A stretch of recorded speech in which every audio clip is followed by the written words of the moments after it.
वो वर्णन है कि हे प्रभु, सत्य का मुख सोने जैसे पात्र से ढका हुआ है।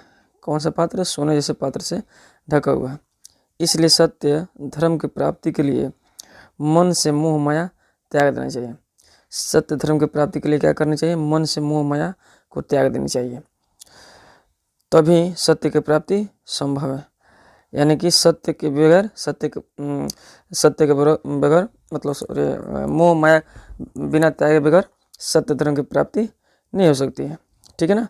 अगला है, जीवों के हृदय रूपी गुफा में अणु से भी सूक्ष्म, महान से भी महान यह आत्मा विद्यमान रहती है। यानी कि जीव के रूप में क्या रहती है? जीव के हृदय रूपी गुफा में आत्मा विद्यमान रहती है। और आत्मा कैसी है? सूक्ष्म से भी सूक्ष्म है और छोटी से मतलब बहुत ही छोटी है आत्मा, यानी बहुत ही सूक्ष्म है। उस परम सत्य के दर्शन मात्र से जीव शोक रहित होकर परमात्मा में एकाकार हो जाता है। यानी केवल दर्शन से ही क्या होता है? जीव शोक रहित हो जाता है और परमात्मा में मिल जाता है। अगला है तीसरा का है मतलब सत्य की ही जीत होती है। किसकी जीत होती है? सत्य की ही जीत होती है, झूठ की नहीं। यानी कि सत्य की ही जीत होती है, झूठ की नहीं। सत्य से ही परम पिता परमेश्वर तक पहुंचा जा सकता है ना। सत्य का मार्ग क्या है? विस्तृत है, जिसके द्वारा ऋषिगण उस परमात्मा को प्राप्त करना चाहते हैं। किसके द्वारा? सत्य के द्वारा। सत्य का मार्ग कैसा है? विस्तृत है। ऋषिगण इसी के द्वारा, सत्य के द्वारा ही परमात्मा तक पहुंचना चाहते हैं, अर्थात अपने आत्म कल्याण के लिए। यानी कि आत्म कल्याण के लिए जिस सत्य मार्ग का ऋषिगण अनुसरण करते हैं वही सत्य क्या है? ईश्वर तक पहुंचने का सच्चा मार्ग है। वही सत्य ईश्वर तक पहुंचने का ये क्या है? सच्चा मार्ग है। ठीक है, आगे देखते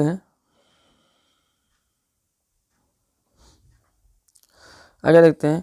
जिस प्रकार बहती हुई नदियाँ समुद्र में मिलने के बाद अस्तित्व विहीन हो जाती हैं, उसी प्रकार परम पिता परमेश्वर के दिव्य प्रकाश मिलते ही अपने नाम रूप से मुक्त हो जाती है ना। जिस प्रकार बहती हुई नदियाँ समुद्र में मिलने के बाद अस्तित्व विहीन हो जाती है, माने उसका अस्तित्व ही खत्म हो जाता है, वह नदी समुद्र बन जाती है। उसी प्रकार परम पिता परमेश्वर के दिव्य प्रकाश मिलते ही, उसी प्रकार यानी कि भगवान का दिव्य प्रकाश मिलते ही मनुष्य क्या होता है?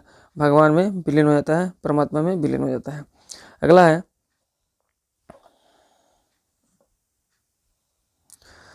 अगला जो है अगला श्लोक का जो अर्थ है, कह रहा है कि वेद आदित्य वर्ण सूर्य के समान दिव्य रूप में विराजमान है। वेद कैसे है? आदित्य वर्ण सूर्य के समान दिव्य रूप में विराजमान है हमारे लिए। ठीक है ना। ज्ञानी जब इसका साक्षात्कार करते हैं, यानी कि अर्थात उस प्रकाश से पूर्ण दिव्य स्वरूप वेद रूप ब्रह्म का ध्यान करके मृत्यु पर विजय प्राप्त करते हैं, क्योंकि इसके अंतर्गत कोई रास्ता नहीं है। यानी कि इसके अंतर्गत और कोई रास्ता नहीं है सत्य के मार्ग तक पहुंचने के लिए और परमात्मा का साक्षात्कार करने के लिए। एक यही रास्ता है, यानी कि वेद आदित्य वर्ण सूर्य के समान दिव्य रूप में विराजमान है। ज्ञानी जब इसका साक्षात्कार करते हैं तभी वो है ना अपने आप को मुक्त पाते हैं, अर्थात उस प्रकाश पूर्ण दिव्य स्वरूप वेद रूप ब्रह्म यानी वेद रूप ब्रह्म का ध्यान करके मृत्यु पर विजय प्राप्त करते हैं।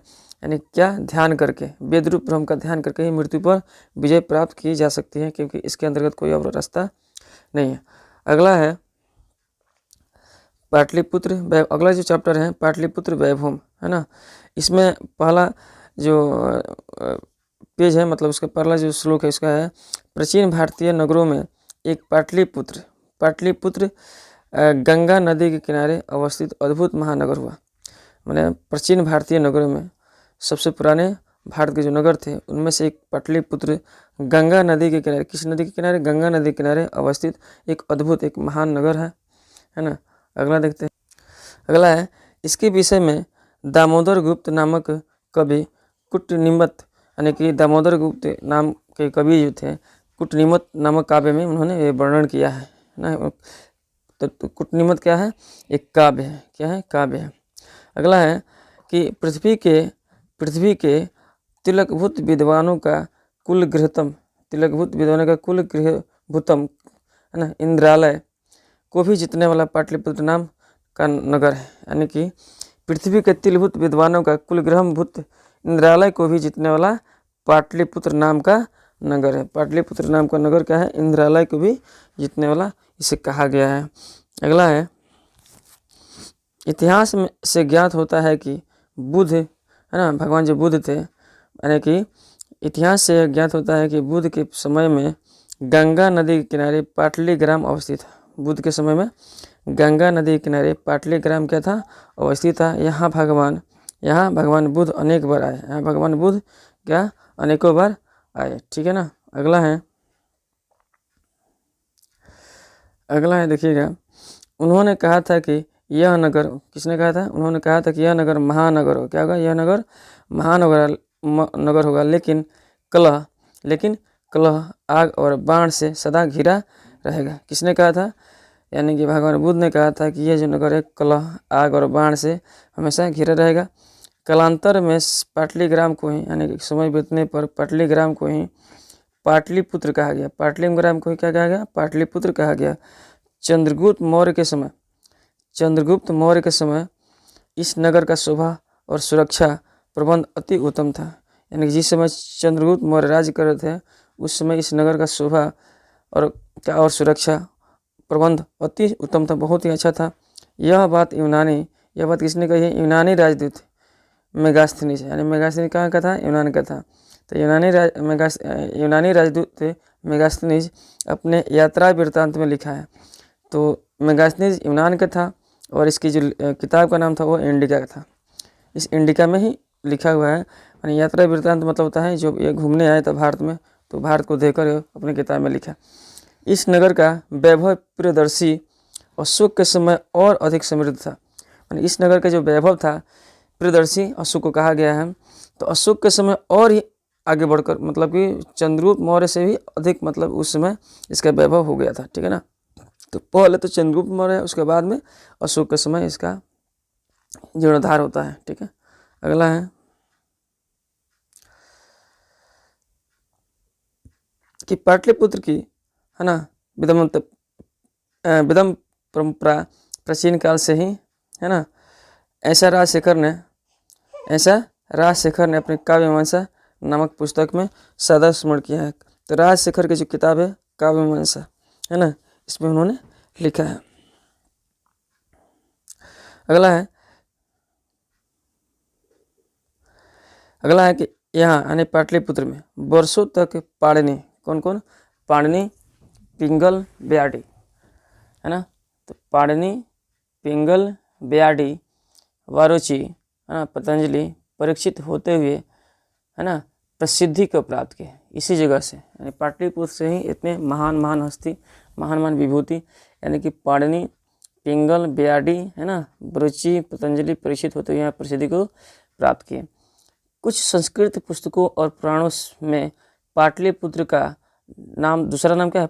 पुष्पपुर या कुसुमपुर है ना। कुछ संस्कृत पुस्तकों और पुराणों में पाटलिपुत्र का नाम क्या है? पुष्पपुर और कुसुमपुर मिलता है। इससे ज्ञात होता है कि इस नगर के समीप फूलों का उत्पादन अधिक होता था। इससे यह ज्ञात होता है कि इस नगर के समीप क्या, कौन सा फूल, मतलब कि किस चीज़ का उत्पादन होता था? तो फूलों का उत्पादन ज़्यादा होता था, जिस कारण से इसका नाम पुष्पपुर या कुसुमपुर मिलता है। तो कुसुम का ही मतलब होता है फूल, है ना। अगला है देखिएगा, आगे कह रहा है कि पाटलिपुत्र यह शब्द भी पाटल पुष्पों की पंखुड़ियों का आश्रय लेकर प्रचलित हुआ। क्या हुआ? पाटलिपुत्र शब्द ये भी जो हुआ, यह शब्द भी पाटल पुष्पों की पंखुड़ियों का आश्रय लेकर प्रचलित हुआ। शरद काल में इस नगर में कौमुदी महोत्सव नामक महान समारोह, है ना, कौमुदी महोत्सव नामक महान समारोह गुप्त वंश के शासनकाल में अत्यंत प्रचलित था। गुप्त वंश के शासनकाल में अत्यंत प्रचलित था। यानी कि यहाँ पे कौन महोत्सव मनाया जाता था? तो कौमुदी महोत्सव। किस काल में? शरद काल में। किस वंश में महत्वपूर्ण था? तो गुप्त वंश में, है ना। इसमें सभी लोग आनंद मग्न हो रहते थे। किस महोत्सव में? कौमुदी महोत्सव में। तो आजकल जो दुर्गा पूजा दिखाई देता है उसी प्रकार का समारोह का एक हिस्सा होता है। ठीक है ना। आगे देखते हैं।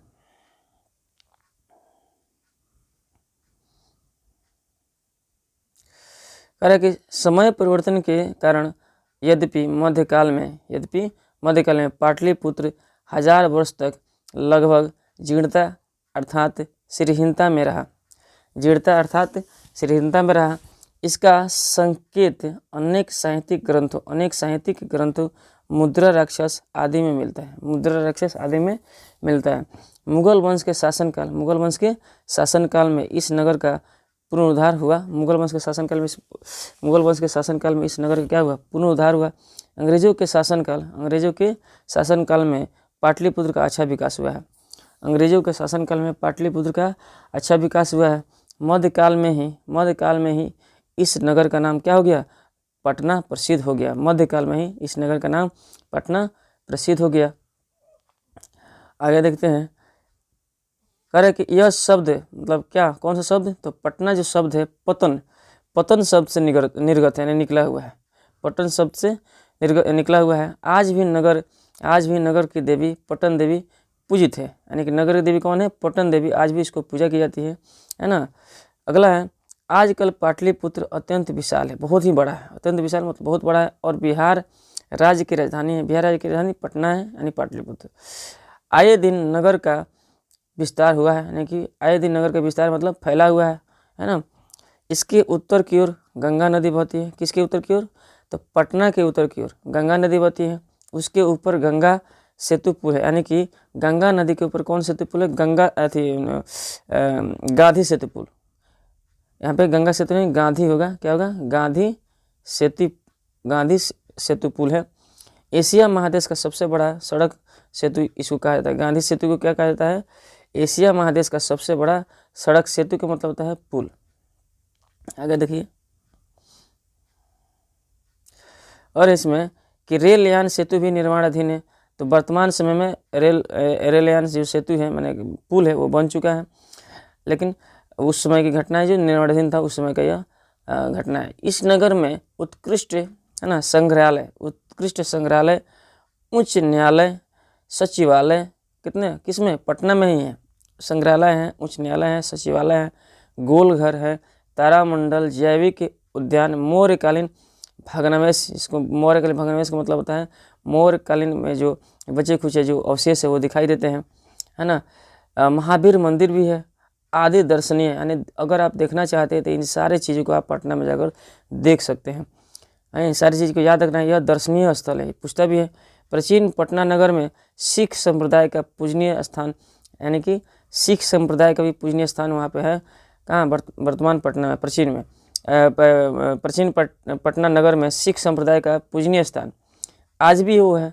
तो पूजनीय स्थान का क्यों है बाबू? तो 10वें गुरु, यानी सिख धर्म के 10वें गुरु गोविंद सिंह का जन्म स्थान वहाँ पे है, पटना में है। तो गुरुद्वारा नाम से विख्यात है। क्या है? गुरुद्वारा नाम से विख्यात है। यहाँ यानी कि यहाँ देश भर के तीर्थयात्री दर्शन करने के लिए आते हैं, है ना। गुरुद्वारा यानी कि गुरु गोविंद सिंह का जो जन्म हुआ था पटना साहिब में हुआ था, है ना। तो उनका भी एक तीर्थ स्थान है, यानी कि सिखों का भी एक तीर्थ स्थान है ना। अगला देखिएगा। कह इस तरह पाटलिपुत्र प्राचीन काल से ही आज तक विभिन्न क्षेत्रों में वैभव धारण कर रहा है, जिनका संकलित रूप से संग्रहालय में दर्शनीय है। यानी कि हम उसे संग्रहालय में जाकर देख सकते हैं कि पाटलिपुत्र प्राचीन काल में कितना इसका वैभवशाली इतिहास रहा है। इसे हम आज जाकर देख सकते हैं। अपने बिहार के बारे में एक झांकियाँ देख सकते हैं कि मेरा बिहार कितना गौरवशाली रहा है प्राचीन काल में। अगला है अलस कथा, ठीक है ना। कह रहा है कि मिथिला में वीरेश्वर नाम का एक मंदिर था। मिथिला में क्या था? वीरेश्वर नाम का एक मंदिर था। वह स्वभाव से दानी और दयावान था। स्वभाव से क्या था? दानी और दयावान था। वह सभी संकटग्रस्तों और ग्रंथों के प्रतिदिन इच्छानुरूप भोजन देता था। यानी कि वह कैसा व्यक्ति था? वीरेश्वर एक मंत्री था, कहाँ का? मिथिला का था। वह उसका स्वभाव दानी और दयालु था। वह सभी संकटग्रस्तों को, यानी जो भी संकट में रहते थे उनको हेल्प करता था। प्रतिदिन इच्छानुरूप माने जितना भी चाहिए उसको भोजन दिया करता था, यानी पेट भर भोजन कराता था। उनके बीच आलसी, ठीक है, उनके बीच है ना आलसी लोगों को भी है ना आलसी लोगों को भी अन्न वस्त्र देते थे। माने उन लोगों के बीच आलसियों भी अगर आ जाते थे उनको अन्न वस्त्र देते थे, क्योंकि अकर्मणियों में आलसी को प्रथम गिना जाता है। अकर्म जो काम नहीं करते हैं उनमें से आलसी को पहले दर्जा दी जाती है ना। जो उदर पूर्ति के लिए यानी पेट भरने के लिए, उदर पूर्ति मतलब पेट भरने के लिए कुछ भी करने में असक्षम होता है, यानी कि पेट भरने उनसे पेट भी नहीं भरा जा सकता है, ऐसे होते हैं आलसी। ठीक है ना।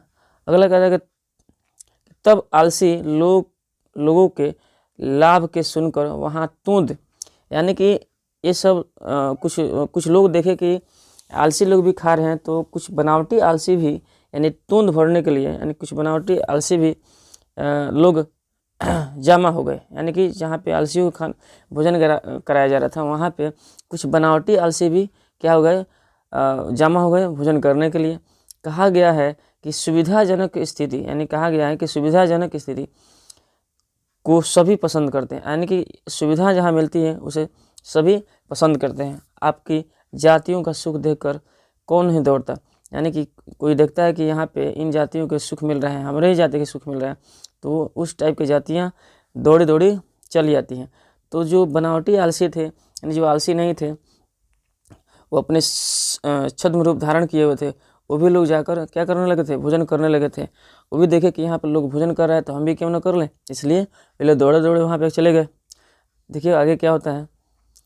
ठीक है, तो उसके बाद क्या होता है कि तत्पश्चात आलसियों के सुख देखकर धूर्त लोग, यानी कि देखा कि आलसी बहुत ही आराम से भोजन कर रहे हैं, बेसर के द्वारा खाना खिलाया जा रहा है, तो धूर्त लोग यानी जो बनावटी आलसी थे, धूर्त लोग बनावटी आलस्य दिखाकर भोजन करने लगे, है ना, भोजन करने लगे।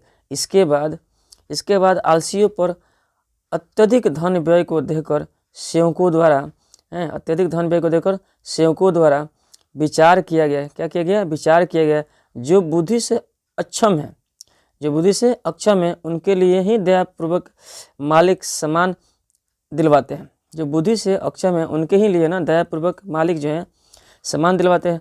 धर्तता से जो यानी धूर्तता, यहाँ पे क्या होगा, धूर्तता से जो आलसी नहीं, माने धर्तता से जो आलसी नहीं है, माने धूर्तता से जो आलसी नहीं है वह भी लेते हैं, यानी कि जो आलसी नहीं है वो भी यहाँ पे आकर भोजन कर रहे हैं। ये तो भोजन उन लोगों को कराया जा रहा है जो आलसी लोग हैं, लेकिन कुछ लोग छद्म रूप यानी कि गलत वेशभूषा धारण करके आए हैं, वो भी बोलते हैं कि मैं भी आलसी हूँ, है ना, वो लोग भी भोजन कर रहे हैं। यह तो हम लोग का गलती है, यह तो किसका गलती है, हम लोग गलती है।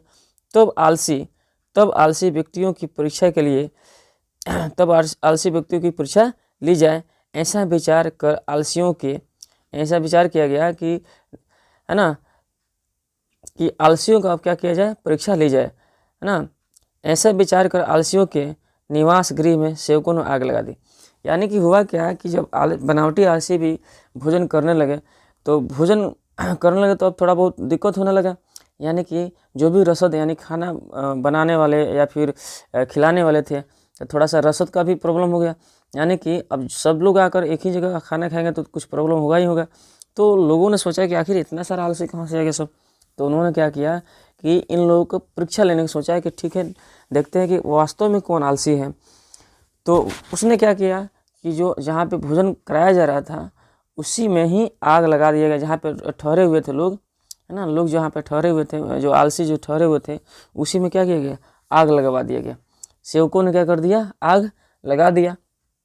तो अब घर में आग लगे हुए देखकर सभी धूर्त भाग गए। सभी धूर्त ने क्या किया, यानी जितने भी बनावटी आलसी थे सब कोई भाग गए। इसके बाद कुछ आलसी भी भाग गए, यानी कि कुछ आलसी भी थे वो भी क्या हो गए, भाग गए। यानी कि बनावटी आलसी तो भागे, लेकिन उसमें से मेन आलसी भी है ना, वो भी अपने जान बचाने के लिए भागे। लेकिन उसमें सिर्फ चार व्यक्ति वहीं सोए हुए आपस में वार्तालाप करने लगे। केवल 4 व्यक्ति आपस में सोए हुए वार्तालाप करने, वार्तालाप मतलब बातचीत करने लगे। कह रहे हैं कि कपड़े से मुंह, मतलब एक जो पहला जो इसमें आलसी जो था, कपड़े से मुंह ढके हुए एक ने कहा, है ना, आश्चर्य। एक ने कहा, क्या कहता है, आश्चर्य, यह कोलाहल क्यों हो रहा है। कोलाहल मतलब इतना हल्ला गुला क्यों हो रहा है। तो देखिए आगे क्या होता है। तो दूसरा बोला, लगता है इस घर में, है ना, आग लगी हुई है। तो दूसरा व्यक्ति कहता है कि लगता है इस घर में आग लगी हुई है।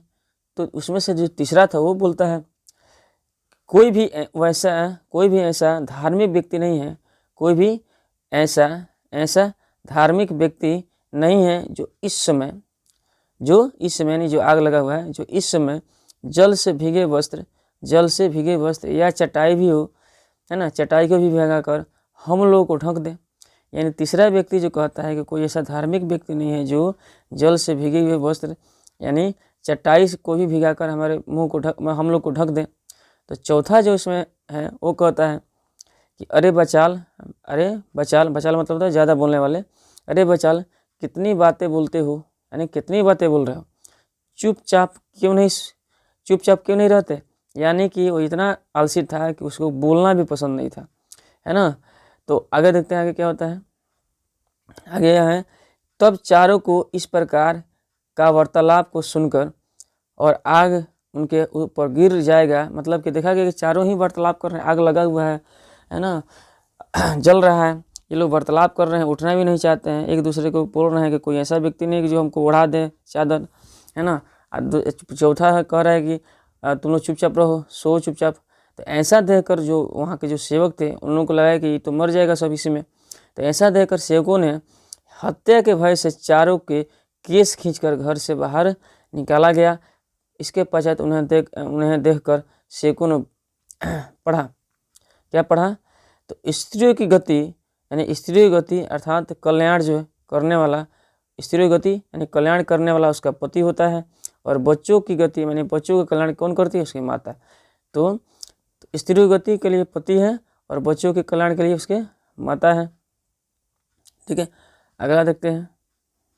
अगला है, दयालु व्यक्तियों के अलावा इस संसार में आलसी का कल्याण करने वाला कोई दूसरा नहीं है। दयालु व्यक्ति के अलावा इस संसार में उससे कल्याण करने वाला कोई दूसरा व्यक्ति नहीं है। पश्चात चारों आलसियों को पहले से भी अधिक वस्तु मंत्री ने दिया, है ना। उसके बाद देखा गया इस परीक्षा में सफल जब हुए तो इनको और ज़्यादा मान सम्मान नहीं, मतलब ऐसे वस्तुएं और खाने को दिया गया। ठीक है ना, अगला देखते हैं।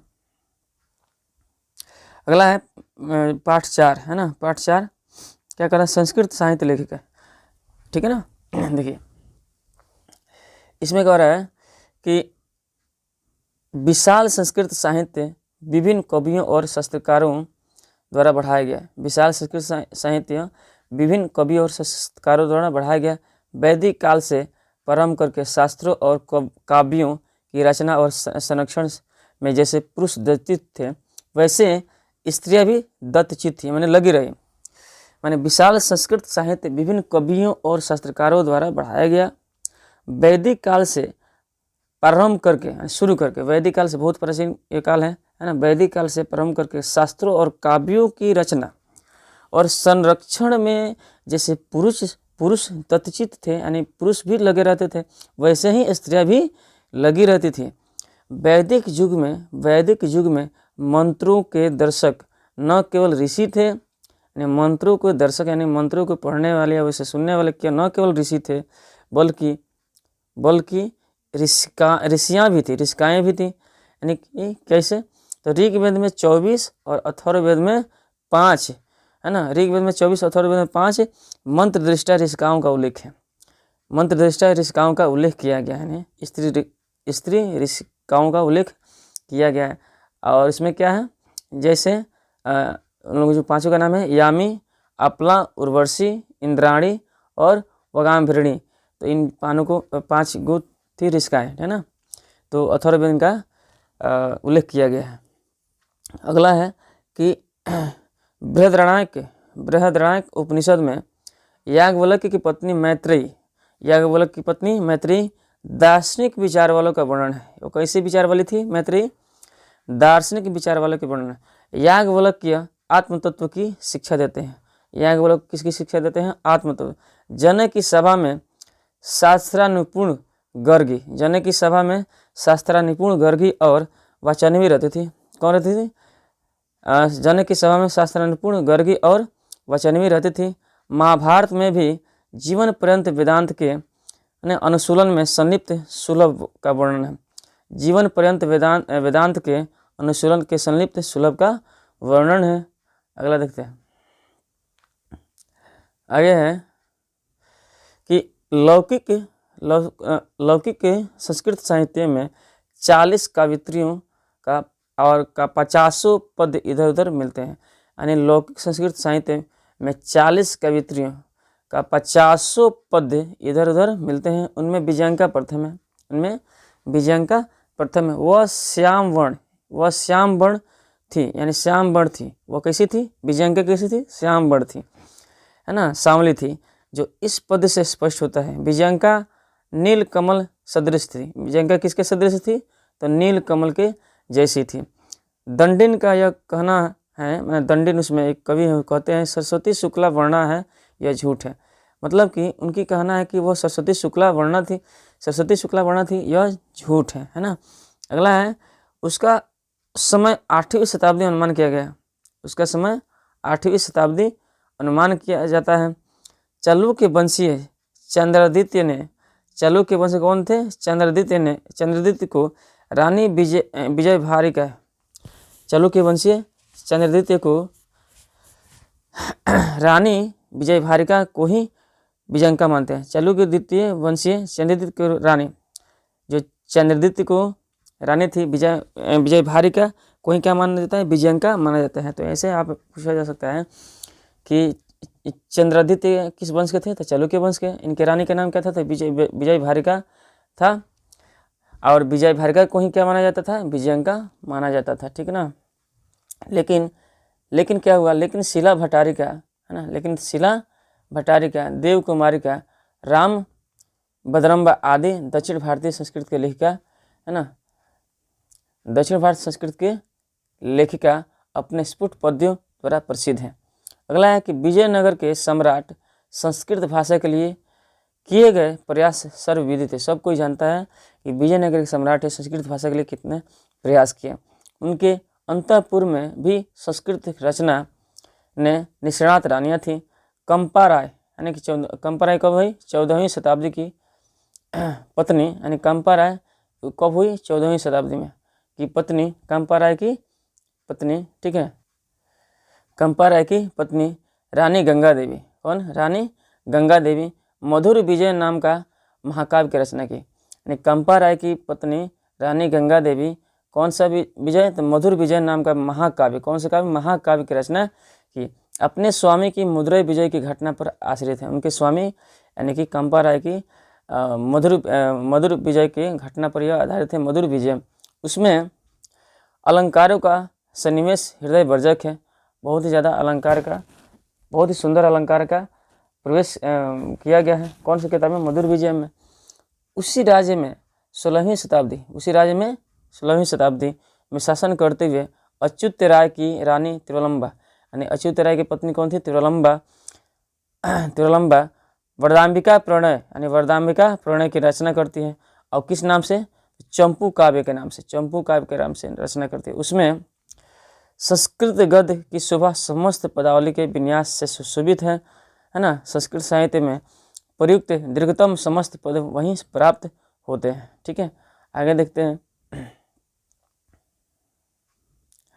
आगे है, देखिए, कह रहे कि आधुनिक काल में, यानी इस समय आधुनिक काल में संस्कृत लेखिकाओं में पंडिता क्षमाराव, पंडित का विलोम का स्त्रीलिंग क्या होता है? पंडिता क्षमाराव, इनका जो जन्म मान के चलिए 1890 और 1953 की मृत्यु मानी। तो पंडिता क्षमाराव नाम की विदुषी अत्यंत प्रसिद्ध है। नाम की विदुषी क्या है? अत्यंत प्रसिद्ध है। उसके द्वारा अपने पिता शंकर, यानी उनके पिता का नाम क्या था? शंकर पांडुरंग के पांडित्य एवं जीवन चरित्र, उनके पिता के पांडित्य और जीवन चरित्र का वर्णन शंकर चरितम में किया है। शंकर चरितम क्या है? एक निबंध है। गांधी दर्शन से प्रभावित होकर उसने सत्याग्रहो, मीरा लहरी, कथा मुक्तावली, है ना, विचित्र परिषद यात्रा, ग्राम ज्योति इत्यादि अनेक गद्य पद्य ग्रंथों में रचना की है। संप्रति लेखन कार्य में रत कवयित्रियों में पुष्पा, क्या, पुष्पा दीक्षित, वनमाला, भवलाकर, मिथिन कुमारी मिश्र आदि, है ना, आदि प्रतिदिन क्या है, प्रतिदिन संस्कृत साहित्य को पूर्ण कर रही है, प्रतिदिन संस्कृत साहित्य को क्या कर रही है, पूर्ण कर रही है। ठीक है, आगे देखते हैं।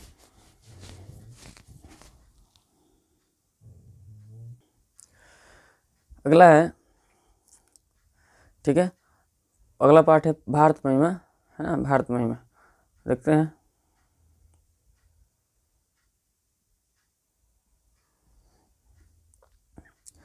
कह रहा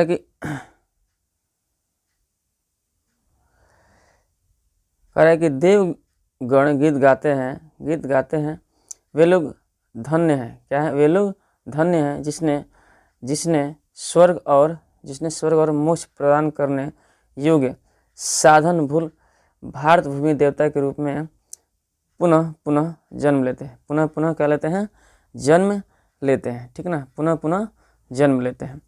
अगला कहता है कि देवगण गाते हुए कहते हैं, अहो अहो इससे सुंदर क्या किया गया जो मनुष्य रूप में भारत भूमि श्री हरि की सेवा के योग्य, है ना, जन्म लिया, अथवा भारत भूमि में स्वयं श्री हरि क्या है, प्रसन्न है। यानी कि देवगण गीत गाते हुए कहते हैं कि अहो इस सुंदर क्या है, इससे मतलब हम लोग ने कौन सा पुण्य काम किया जो मनुष्य रूप में भारत भूमि में जन्म लिए, वहाँ पे कौन है, स्वयं श्री हरि इस जगह से प्रसन्न है। कौन प्रसन्न है, स्वयं श्री हरि। यह भूमि जो है हम लोग के लिए स्मरणीय है ना, यह भूमि क्या है, स्मरणीय है हम लोग के लिए। आगे कहते हैं कि यह भारतवर्ष अति प्रसिद्ध है, यहाँ सदा निर्मल और ममतामयी है। यह भारत भूमि कैसा है, तो इसको याद रखिएगा, सदा निर्मल और ममतामयी है, जहाँ धर्म जाति की विभिन्नता होते हुए भी लोग एकता के भाव के धारण करते हुए निवास करते हैं। कैसा, एकता के भाव के धारण करते हुए निवास करते हैं। और भारत कैसा है, ममतामयी है। भारत कैसा है, बहुत ही ज़्यादा प्रसिद्ध है, पूरा विख्यात है पूरे विश्व में। हमारी भारत भूमि अति विशाल है, कैसी है, अति विशाल है, सुंदर और कल्याणकारी है। कैसी है, सुंदर और कल्याणकारी है। कौन, भारत भूमि। और भव्य ऐश्वर्य वाली है। कैसी है, भव्य ऐश्वर्य वाली है। महान यह सागरों पर्वतों झरनाओं और नदियों द्वारा सदा सेवित है। नदियों द्वारा क्या है, सदा सेवित है। ठीक है, अगला देखते हैं। आगे है कि यह इस तरह शोभनीय संसार के गौरवभूत यह भारतवर्ष हम लोग को द्वारा सदा पूजनीय है। क्या है, यह भारतवर्ष कैसा है, हम लोग के द्वारा सदा पूजनीय है। यहाँ के सभी लोगों में सदा आकर्षण योग्य श्रेष्ठ आदर्श रूप देशभक्ति की भावना है। श्रेष्ठ आदर्श रूप स्वरूप देशभक्ति की क्या है, भावना है। आगे देखते हैं। आगे जो कह रहा है पाठ 6, यानी कि क्या हो गया, पाठ 6 देखिए। करिए, भारतीय जीवन प्राचीन काल से ही संस्कारों की महत्ता है। भारत जीवन में प्राचीन काल से क्या है, संस्कारों की महत्ता है। ठीक, महत्ता है मतलब इसका महत्व रहा है। प्राचीन संस्कृति की पहचान संस्कारों से ही है। भारतीय जो संस्कृति, इसकी पहचान कैसी है, संस्कारों से ही है। यहाँ ऋषियों की कल्पना थी। यहाँ ऋषि क्या कल्पना करते थे कि जीवन के सभी प्रमुख, यानी कि जीवन के सभी प्रमुख अवसरों पर वेदांतों का पाठ श्रेष्ठ जनों का आशीर्वाद हो।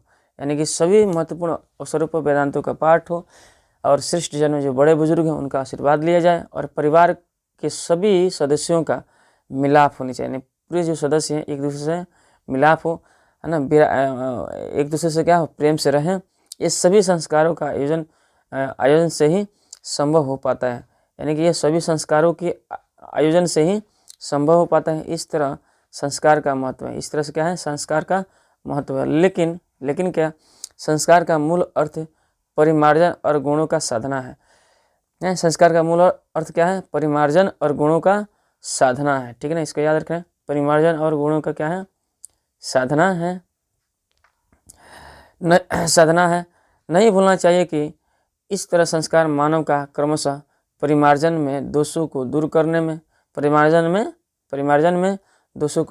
में गुणों को ग्रहण करने में योगदान करते हैं। यानी कि संस्कारी व्यक्ति के अंदर परिमार्जन, दोषों को दूर करने की क्षमता, गुणों को ग्रहण करने की क्षमता, यानी सारी चीज़ें हो पाती है। ठीक है, अगला है कि संस्कार मुख्य रूप से 5 प्रकार के हैं। संस्कार कितने प्रकार के हैं? 5 प्रकार के, है ना। संस्कार मुख्य रूप से 5 प्रकार के हैं। जन्म से पूर्व, यानी कि संस्कार मुख्य रूप से 5 प्रकार के हैं, ठीक है ना। जन्म से पूर्व 3,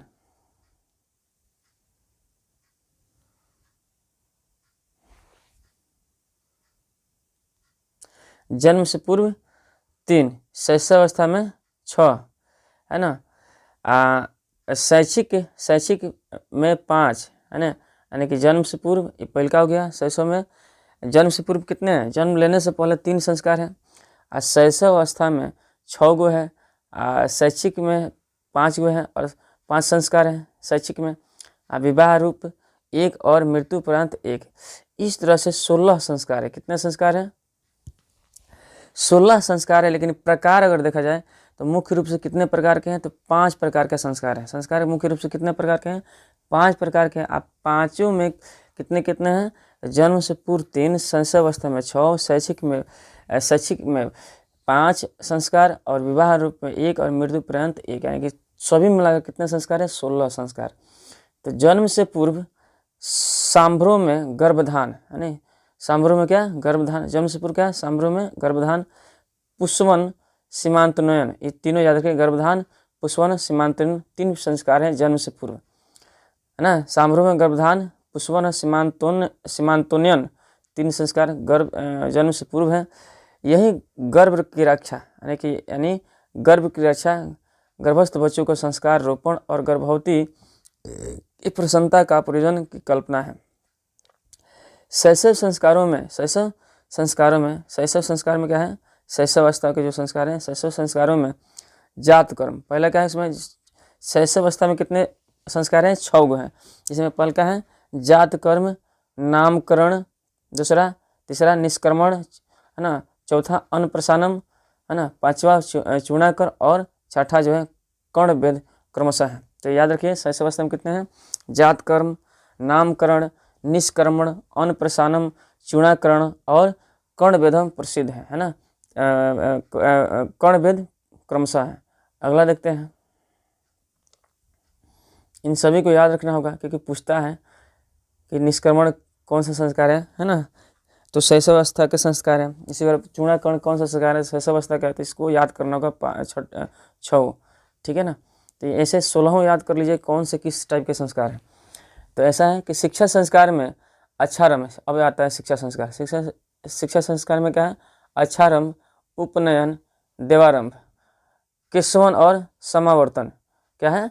कौन कौन से हैं? शिक्षा में क्या है? अच्छारंभ, है ना, उपनयन, है ना, वेदारंभ, है ना, वेदारंभ और केशवन और समावर्तन है। और क्या है? समावर्तन है। ठीक है, आगे देखते हैं।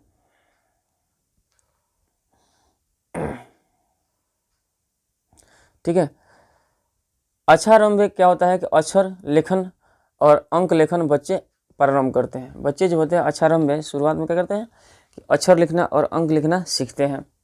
उपनयन में क्या होता है? उपनयन संस्कार का अर्थ है गुरु के द्वारा शिष्य को अपने घर ले आना। गुरु के द्वारा अपने शिष्य को अपने घर ले आना। वहाँ शिष्य शिक्षा के नियमों का पालन करते हुए अध्ययन करता है। उपनयन में क्या करता? उपनयन संस्कार में गुरु जो है शिष्य को अपने घर लाते हैं और शिष्य उनके घर जाकर शिक्षा के नियमों का पालन करते हुए अध्ययन करते हैं। वे नियम ब्रह्मचर्य व्रत के अंतर्गत शामिल है। वे नियम कैसे हैं? ब्रह्मचर्य व्रत के अंतर्गत शामिल है। प्राचीन काल में ब्रह्मचारी कहा जाता है। प्राचीन काल में क्या कहा जाता था? ब्रह्मचारी। गुरु के आश्रय में ही शिष्य सर्वप्रथम वेदारंभ करते हैं। गुरु के ही आश्रय में, गुरु के देख रहे में जो शिष्य जो है, जो स्टूडेंट है, क्या करते हैं? वेदारंभ, यानी वेद को पढ़ाई लिखाई शुरू करते हैं। वेदों का महत्व प्राचीन शिक्षा में उत्कृष्ट, सबसे महान माना जाता था, है ना, सबसे उत्कृष्ट माना जाता था। ठीक है ना, आगे देखते हैं। केस काटने का संस्कार भी शिष्य का है। प्रथम छौर क्या है? शिष्य का प्रथम छौर कर्म गुरु के आश्रय में ही होता है। केशवन माने केस काटने का संस्कार भी शिष्य का प्रथम 6 कर्म गुरु के आश्रम में ही होता है, आश्रम में होता है, गुरु के आश्रम में। यहाँ गोदना मुख्य कर्म था, यहाँ गोदना क्या था, मुख्य कर्म था, इसलिए साहित्य ग्रंथ में इसका दूसरा नाम गोदान संस्कार के क्या रखा गया, गोदान संस्कार मिलता है। समावर्तन संस्कार का उद्देश्य था कि शिष्य का गुरु के आश्रम में गृहस्थ जीवन में प्रवेश, शिक्षा के अंत में गुरु शिष्य को क्या करते थे, उपदेशित, यानी कि गृहस्थ आश्रम में प्रवेश करने, विवाह शादी करना। अंत में क्या करते थे, गुरु शिष्य को उपदेशित करके घर भेजते थे। उपदेशों में मुख्यतः जीवन के धर्मों को प्रतिपादित किया जाता था, यानी कि आपको जो जीवन जीना है वो धार्मिक रूप से जीना है, कोई गलत आचरण, कोई गलत चीज़ नहीं करनी है। जैसे क्या कहा, गुरु क्या कहकर भेजते थे कि हम आपको क्या करना है, शिष्य को क्या करना है, सच बोलना है, क्या बोलना है, सच बोलना है, धर्म का आचरण करना है, स्वाध्याय करना है, यानी कि स्वाध्याय में क्या रहना, हमेशा तत्पर रहना है। स्वाध्याय मतलब खुद से, है ना, कुछ भी मिले तो उसको पढ़ाई लिखाई में तत्पर, मतलब कि स्वाध्याय मतलब कि खुद के आचरण के बारे में भी देखना, एक तरीके से स्वाध्याय कहलाएगा। खुद के बारे में निरीक्षण करते रहना कि मेरा मुझसे क्या गलती है, मुझसे क्या सही हो रहा है, क्या गलत हो रहा है, वो भी क्या एक स्वाध्याय के ही चैप्टर में आएगा, यानी स्वाध्याय करना। स्वाध्याय एक और होता है कि खुद से पढ़ाई लिखाई में तत्पर रहना, ये भी एक स्वाध्याय का ही रूप है। और अपने गुणों और गुणों को देखना भी क्या स्वाध्याय के रूप में ही आएगा। अगला है कि विवाह संस्कार होने पर ही वस्तुतः मनुष्य गृहस्थ जीवन में प्रवेश करता था, यानी विवाह हो जाने के बाद में ही उसको गृहस्थ कहलाता था, ठीक है ना। विवाह एक पवित्र संस्कार, विवाह क्या है, एक पवित्र संस्कार जिसमें अनेक प्रकार का कर्म कांड होते हैं। विवाह क्या एक पवित्र संस्कार है जिसमें अनेक प्रकार क्या होता था, कर्म कांड होते हैं। उनमें वचन देना, विवाह में क्या होता है, वचन देना, मंडप बनाना, वधू के घर वर पक्ष का स्वागत, यानी वधू के घर के वर पक्ष का क्या स्वागत, वर वधू का एक दूसरे से देखना, है ना, वर वधू को एक दूसरे से देखना, कन्यादान, अग्नि स्थापन होता था, पाणी ग्रहण, लाजा होम, क्या है, लाजा होम, सप्तपदी, है ना, सिंदूरदान आदि। इन सारी चीज़ को याद रखना होगा जो चीज़ें। अगला जो देखते हैं मुख्य है, सर्वत्र समान रूप से विवाह संस्कार का आयोजन होता है। इसके बाद गर्भाधान आदि संस्कार पुनः आरंभ होकर, है ना, जीवन चक्र घूमता है ना। फिर क्या होता है, गर्भाधान आदि संस्कार पुनः आरंभ होकर जीवन चक्र घूमता है। मृत्यु के पश्चात जो होता है, शव को अग्नि में जलाने का संस्कार किया जाता है ना। ये भी एक संस्कार की है, इसको हम बोलते हैं दाह संस्कार, ठीक है ना। तो इस तरह भारतीय जीवन दर्शन का संस्कार का महत्वपूर्ण अंग इस प्रकार का है, भारतीय जीवन दर्शन का संस्कार का महत्वपूर्ण क्या है, अंग है, ठीक है। अगला चैप्टर जो है 7 है नीति श्लोक का, क्या है, नीति श्लोक। देखिए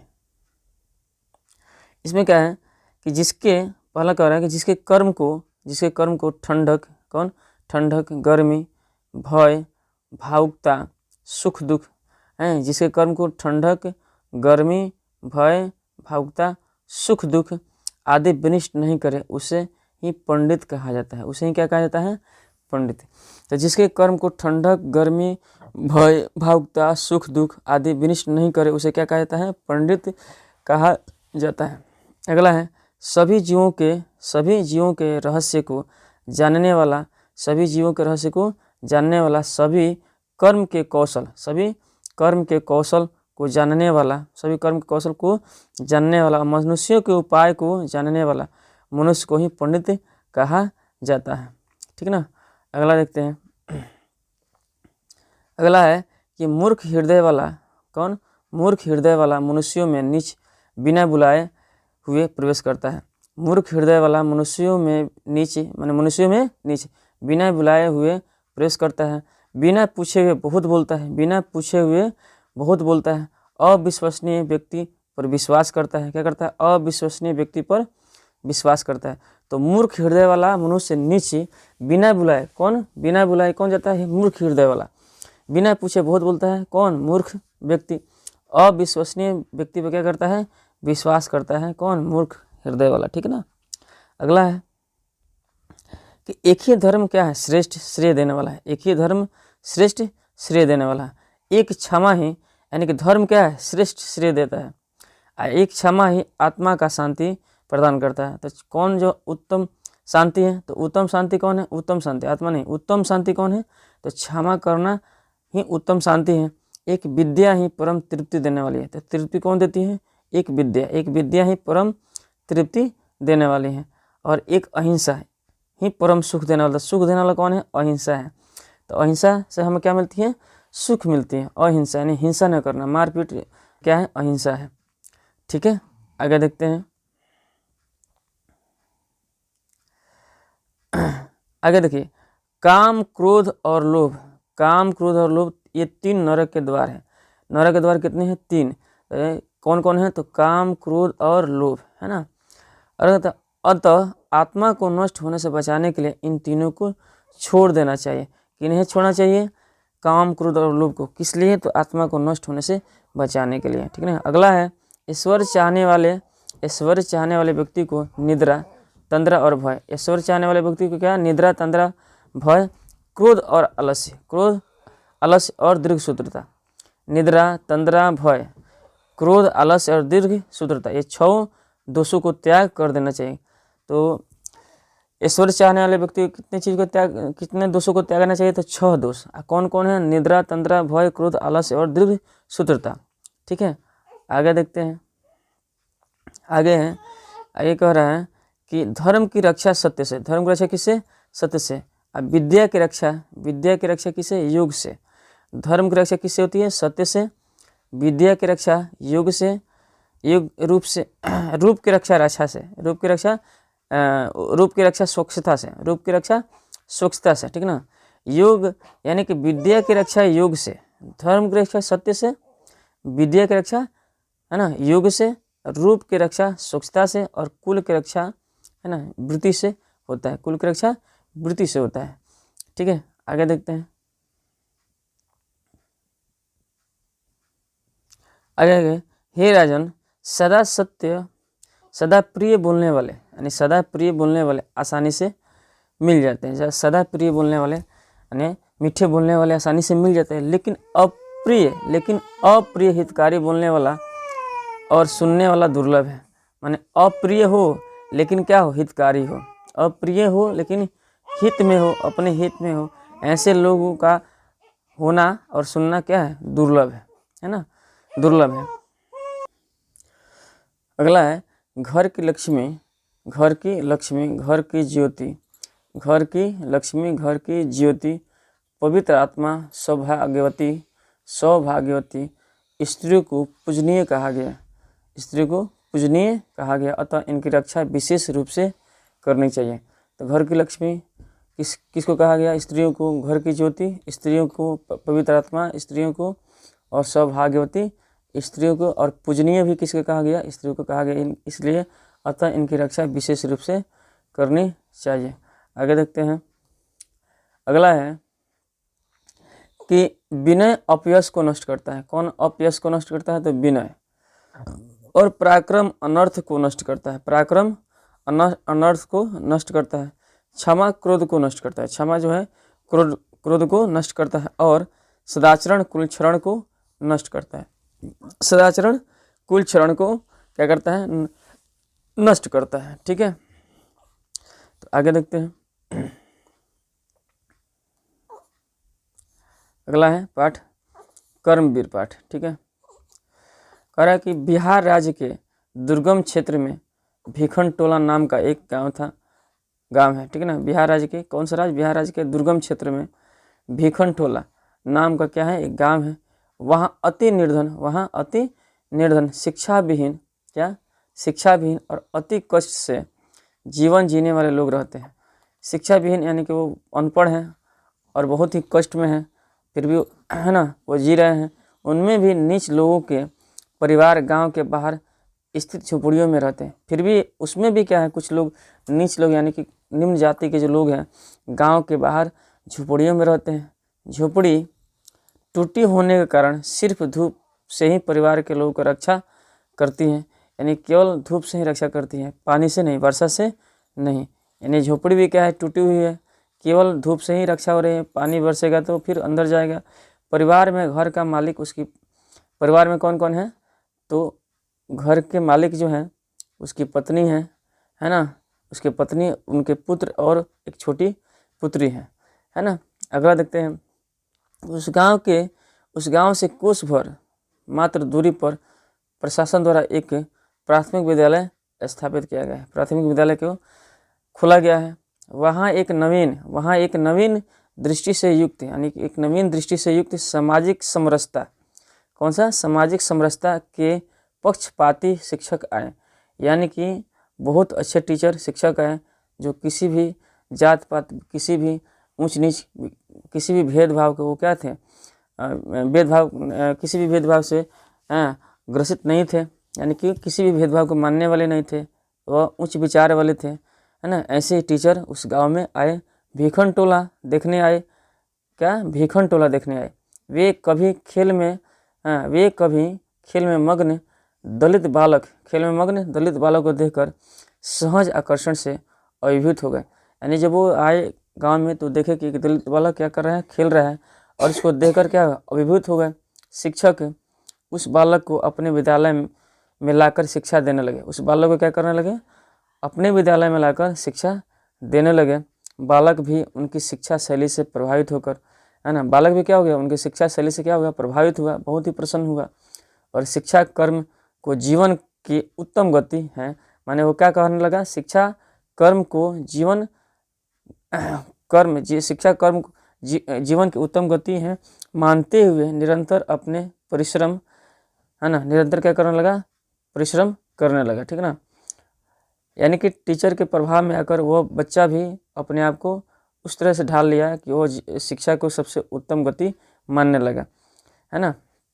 विद्या अध्ययन के लिए तत्पर हो गया।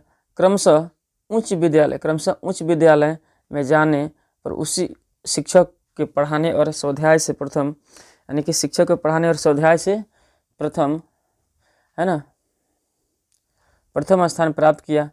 विद्या अध्ययन ही छात्र की तपस्या है। विद्या अध्ययन ही छात्र की क्या है? तपस्या है।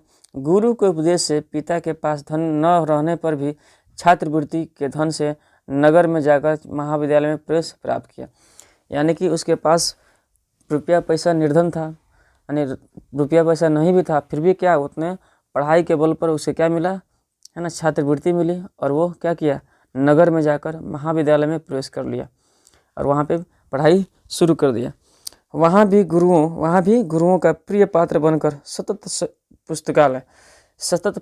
पुस्तकालय में और अपने वर्ग में अनेकों विषयों के पुस्तकों को कंठस्थ मतलब पूरा याद कर गया।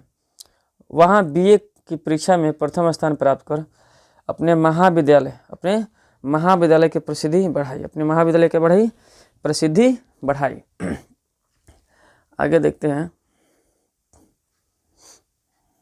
आगे है कि सभी जगह नगर और विश्वविद्यालय के परिसर में राम प्रवेश शब्द सुनाई पड़ता था। सभी जगह नगर और विश्वविद्यालय के परिसर में राम प्रवेश शब्द सुनाई पड़ता था। इसके माता पिता विद्या के प्रतिष्ठा को नहीं जानते थे, यानी इसके माता पिता पढ़ाई लिखाई के बारे में बिल्कुल नहीं जानते थे। ठीक ना। अगला देखिए। वर्ष भर के अंदर इसने केंद्रीय लोक सेवा परीक्षा में स्वाध्याय और व्यापक विषय ज्ञान से उच्च स्थान प्राप्त किया। यानी कि वर्ष भर के अंदर इसने केंद्रीय लोक सेवा परीक्षा में स्वाध्याय और व्यापक विषय ज्ञान से उच्च स्थान प्राप्त किया। साक्षात्कार समिति के सदस्य इसके व्यापक ज्ञान से तथा उस तरह के पारिवारिक परिवेश में किया गया परिश्रम और अभ्यास से अत्यंत प्रसन्न हुए। यानी कि इस लड़के को जब देखा गया और इसके अंदर जो प्रतिभा देखी गई कि इतने गरीब होते हुए भी यहाँ तक पहुँचा है, तो जो लोग थे वहाँ के, जो साक्षात्कार जो इंटरव्यू ले रहे थे, बहुत ही प्रसन्न हुए। आगे देखिए। आगे इस चैप्टर में है कि आज राम प्रवेश की प्रतिष्ठा अपने प्रांत में बहुत अधिक है। आज उसकी प्रतिष्ठा जो है अपने प्रांत में, अपने गांव में, अपने इलाके में, अपने ज़िले में बहुत ही है। उसकी प्रशंसा क्षमता संकट के समय निर्णायक क्षमता सबों के लिए क्या है? आकर्षक है। निश्चय ही यह कर्मवीर किसे कहा गया? कर्मवीर राम प्रवेश को कहा गया, राम प्रवेश राम को। बाधाओं को पार कर प्रशासन केंद्र में लोकप्रिय हो गया। कौन? राम प्रवेश। सच ही कहा गया है, उद्यमी पुरुष सिंह ही लक्ष्मी को प्राप्त करती है। उद्यमी पुरुष सिंह ही लक्ष्मी को प्राप्त करता है।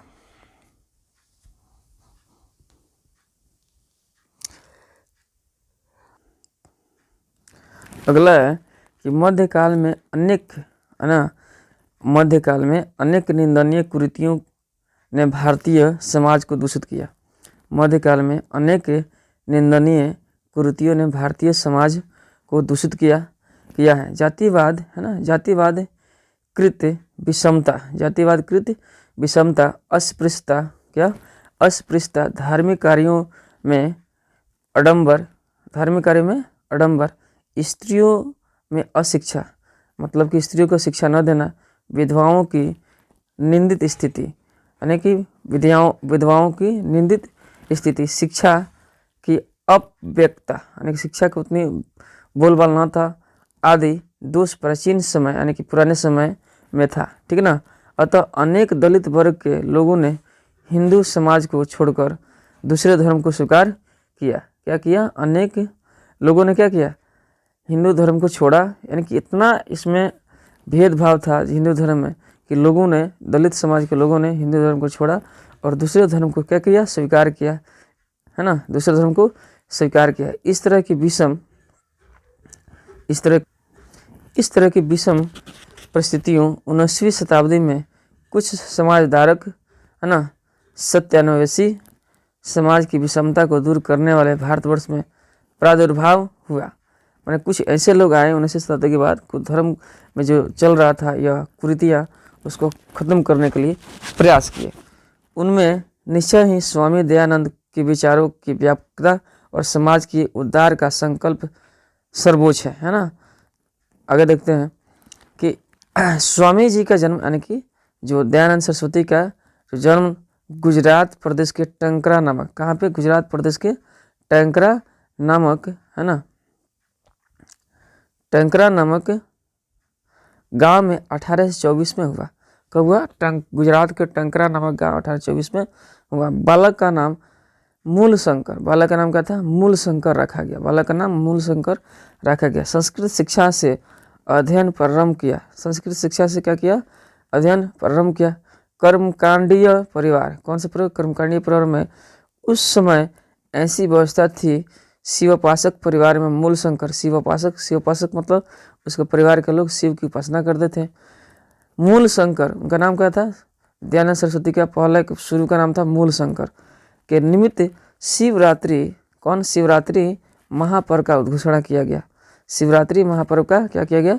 उद्घोषणा किया गया। रात्रि जागरण के समय मूलशंकर द्वारा देखा गया, जब वो रात्रि जागरण में गए थे, है ना, रात्रि जागरण में मतलब कि गए थे, तो जो मूलशंकर यानी कि जो दयानंद सरस्वती जो देखे, उसमें उस जागरण में क्या देखे कि शंकर की मूर्ति पर चढ़कर चूहे जो था, शंकर की मूर्ति पर चढ़कर चूहे मूर्ति पर चढ़ाए गए सामानों को खा रहा था, है ना, सामानों को मतलब कि चढ़ाए गए जो प्रसाद था उसको खा रहा था।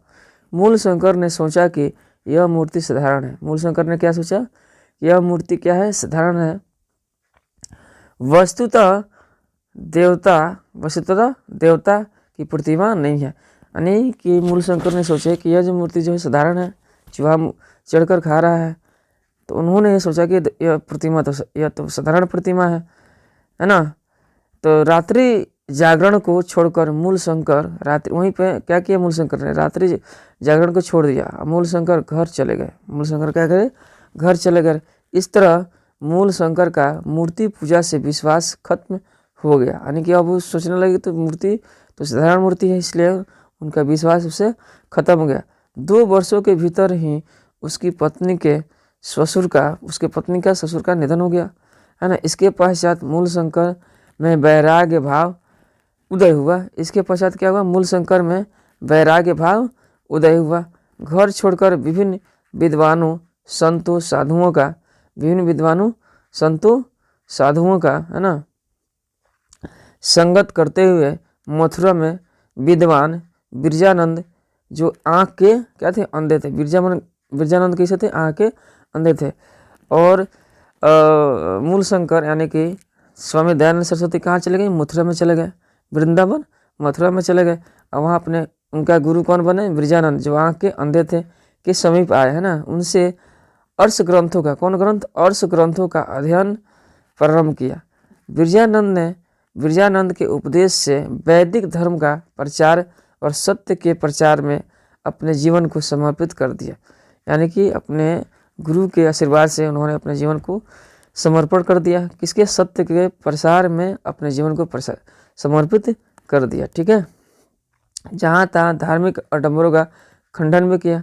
जितने भी धार्मिक आडंबर थे सबका खंडन उसने किया। अनेक विद्वान उनसे प्रेरित होकर उनके मत में दीक्षित हुए। अनेक जो विद्वान थे उनके मत से क्या हुए, प्रेरित हुए, है ना, उनसे प्रेरित हुए और उनके मत को क्या किए, स्वीकार किए, है ना। अगला देखिए, शिक्षा, स्त्री शिक्षा, विधवा विवाह, है ना, मूर्ति पूजा का खंडन और बाल विवाह रोकने के लिए विभिन्न, है ना, समाज उद्धारक यानी समाज को उद्धार करने के काम किया के साथ महान प्रयास किए। यानी जितने भी कुरीति उस समय समाज में चल रही थी, जैसे स्त्री शिक्षा, स्त्रियों की शिक्षा नहीं देना, विधवा विवाह, है ना, मूर्ति पूजा का खंडन, बाल विवाह रोकने के लिए जितने भी कुरीति थे समाज में, सबको क्या किया उन्होंने, रोकने का प्रयास किया। अपने सिद्धांतों को संकलन के लिए सत्यार्थ प्रकाश नाम का पुस्तक राष्ट्रभाषा में लेकर अपने अनुयायियों के लिए क्या किया, बड़ा उपकार किया। उन्होंने एक किताब लिखा, उसका नाम था सत्यार्थ प्रकाश, यानी किताब का नाम था कि सत्यार्थ प्रकाश। इस किताब में उनके सिद्धांतों का वर्णन है, वो क्या चाहते थे, वो कैसा जीवन जीना चाहते थे, लोगों को जीवन जीना सिखाते थे, सिखाना चाहते थे, उस सारी चीज़ें, है ना, उस किताब में वर्णन है। और भी वेदों के प्रति सभी धर्मानुयायी यानी धर्म के मानने वाले के ध्यान आकर्षित करते हुए स्वयं संस्कृत हिंदी में वेद भाष्य की रचना की, है ना, वेद भाष्य की रचना की, है ना। अगला देखिए, प्राचीन शिक्षा के दोषों को दिखाकर नवीन, यानी प्राचीन शिक्षा के दोषों को दिखाकर नवीन, है ना, नवीन शिक्षण का मार्ग दिखलाया, नवीन शिक्षण का मार्ग दिखलाया। अपने सिद्धांत के कार्यान्वयन के लिए 1875 ईस्वी में मुंबई नगर में आर्य समाज नामक संस्था की स्थापना कर अनुयायियों के लिए मूर्त रूप से समाज के संशोधन का उद्देश्य प्रकट किया। क्या किया, प्रकट किया। तो शिक्षा मार्ग दिखाया। अपने सिद्धांतों के क्रियान्वयन के लिए, यानी अपने सिद्धांत को मतलब काम में लाने के लिए 1875 में मुंबई नगर में आर्य समाज की स्थापना किया। 1875 में किस नगर में, मुंबई नगर में कौन सा समाज, तो आर्य समाज की स्थापना किया, है ना, कर अनुयायियों के लिए मूर्त रूप से समाज का संशोधन, है ना, समाज का संशोधन का उद्देश्य प्रकट किया। इस समय आर्य समाज की शाखाएं, प्रशाखाएं और विदेश में प्राय प्रत्येक नगर में ही है। मतलब कि जो आर्य समाज की शाखा है बहुत सारे नगरों में विद्यमान है वर्तमान समय में। ठीक है ना। अगला है कि सभी जगह समाज के दोषों को सुधार रहे। शिक्षा में गुरुकुलों में डीएवी विद्यालय समूह का प्रारंभ 1883 में स्वामी दयानंद सरस्वती के पश्चात उनका नियमन द्वारा किया गया। डीएवी जो विद्यालय है उन्हीं के स्मृति में शुरुआत किया गया, उनके अनुयायियों द्वारा। वर्तमान शिक्षा पद्धति में और समाज के परिवर्तन में दयानंद और आर्य समाज का योगदान सदा स्मरणीय रहेगा। ठीक है ना, सदा स्मरणीय, सदा याद किया जाएगा। अगला है पाठ 10। पाठ 10, ठीक है। देखिए पाठ 10 में, पाठ 10 देखिए कह रहा है कि मंदाकिनी वर्णन, मंदाकिनी वर्णन। तो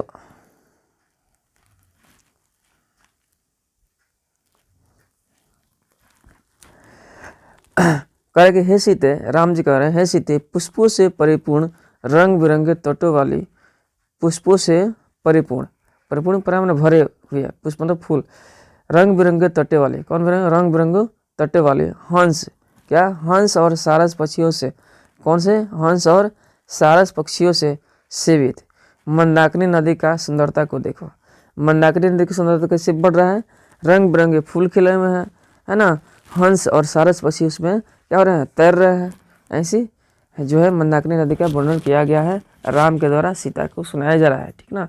अगला जो है देखिए कहा गया है, इसमें राम जी कहते हैं सीता से कि हे सीते, नदी के किनारे पर अनेक प्रकार के उगे पुष्प और फलों के वृक्षों से सुशोभित हो रहे कुबेर के सदृश तालाब को देखो। किसके सदृश?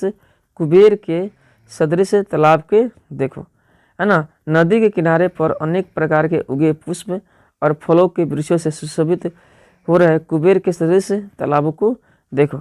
और है कि हे सीते, इस समय पशु समूहों द्वारा पिए गए गंदे जल मन को मोहित करने वाले मुहा से प्यार संचार कर रहे हैं, है ना। इस समय पशु समूहों द्वारा पिए गए गंदे जल मन को मोहित करने वाले मुहा से प्यार का संचार कर रहे हैं, है ना। अगला है देखिएगा, अगला है कह रहा है कि हे प्रिय, राम जी कह रहे हैं हे प्रिय, काले जटा और मृग चर्म धारण, यानी काले जटा और मृग चर्म धारण करने वाले वृक्ष के चर्म को वस मतलब क्या होता है, वस्त्र के रूप में धारण करने वाले ऋषिगण मंदाकिनी में प्रवेश कर रहे हैं। फिर ध्यान से देखिए, काले जटा और मृग चर्म धारण करने वाले वृक्ष को चर्म के रूप में धारण करने वाले, यानी वृक्ष के माने जो छाल है उसके चर्म के रूप में धारण करने वाले ऋषिगण मंदाकिनी में क्या कर रहे हैं, प्रवेश कर रहे हैं। अगला कह रहा है कि हे बड़ी बड़ी आंखों वाली, तो बड़ी बड़ी आंखों वाली किसको कहा गया, सीता को। राम जी करके हे अत्यंत प्रशंसनीय व्रत वाले ऋषिगण, जिन्होंने अपने भुजा को ऊपर किया है, नियमानुकूल सूर्य उपासना कर रहे हैं। कौन सूर्य उपासना कर रहे हैं, तो ऋषिगण। किसे कहा जा रहा है, तो सीता से। तो बड़ी बड़ी आंख किसको कहा गया, तो सीता को, है ना। अगला देखिए,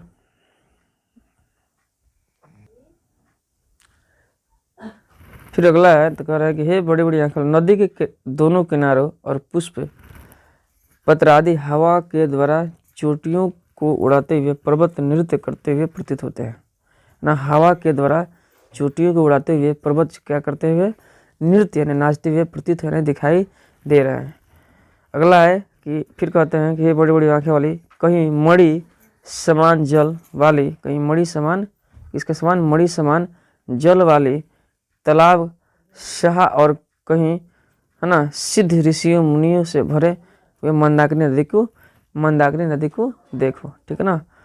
अगला कह रहे हैं कि हे पतली कमर वाली, हवा से उड़ाए गए विस्तार किए गए पुष्पों से भरी हुई, यानी पुष्पों से तैरते हुए मंदाकिनी नदी को देखो, ठीक है ना। अगला कहते हैं कि हे कल्याणी भी सीता को ही कहा गया है। पतली कमर वाली, बड़ी बड़ी आंखों वाली, सब सीता के लिए कहा गया है।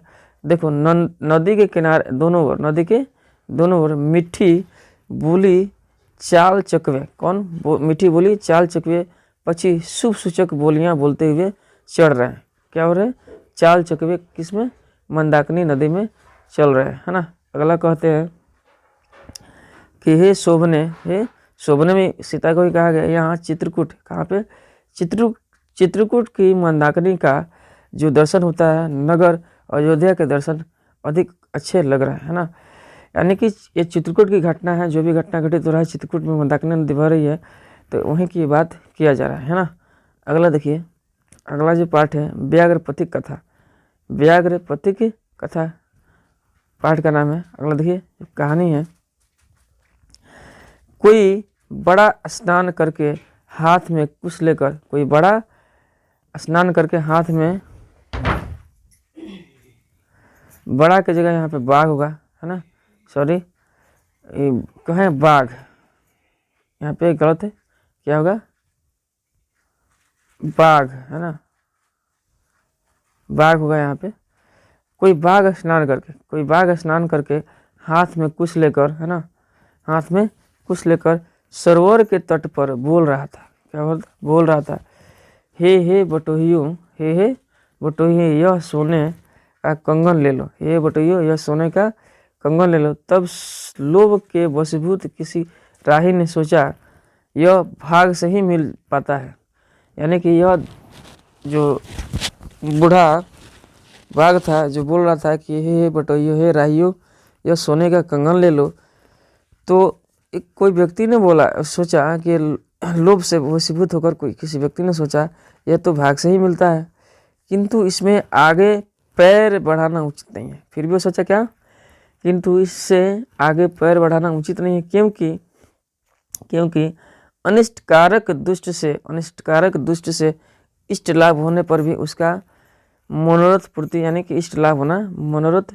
पूर्ति है ना, उसका परिणाम शुभ कारक नहीं होता। यानी कि जो दुष्ट व्यक्ति है उससे लाभ होने पर भी कुछ न कुछ गड़बड़ हो ही जाता है ना। जहाँ विष का मिश्रण पड़ा रहता है, जहाँ विष का मिश्रण मतलब विष मिला रहता है, वह अमृत भी मृत्यु का कारण बन जाता है। कितना भी अच्छा खाना हो लेकिन थोड़ा सा इसमें विष हो तो वो भी मृत्यु का कारण बन सकता है। जैसे जहर मिल जाने से अमृत भी मृत्यु का क्या होता है, कारक होता है, वैसे ही दुष्ट से मनोरथ पूरा करने पर परिणाम शुभ कारक नहीं होता है। वैसे ही जो दुष्ट व्यक्ति हैं उससे काम पूरा कर लिया जाए फिर भी कुछ न कुछ गड़बड़ होने की संभावना रहती है। इसी प्रकार कहा गया है कि मनोरथ जो होगा पूरा होने पर फिर भी सुख कारक यानी सुख देने वाला नहीं होगा, कुछ न कुछ गलत हो ही जाएगा।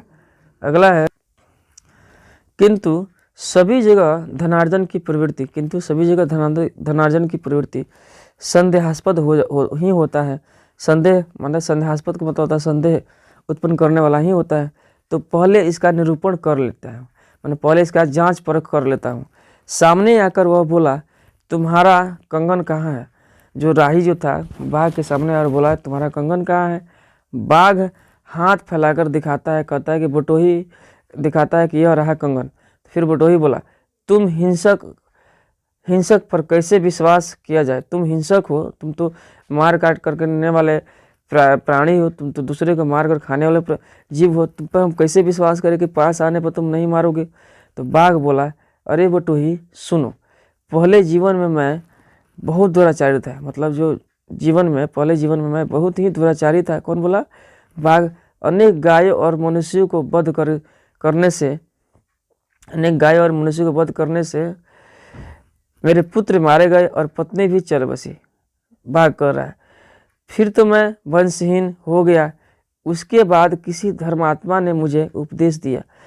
तो बाघ कह रहा है कि उसके बाद किसी धर्मात्मा ने मुझे उपदेश दिया कि मैं दान धर्म आदि करूं, मैंने दान पुण्य करूं।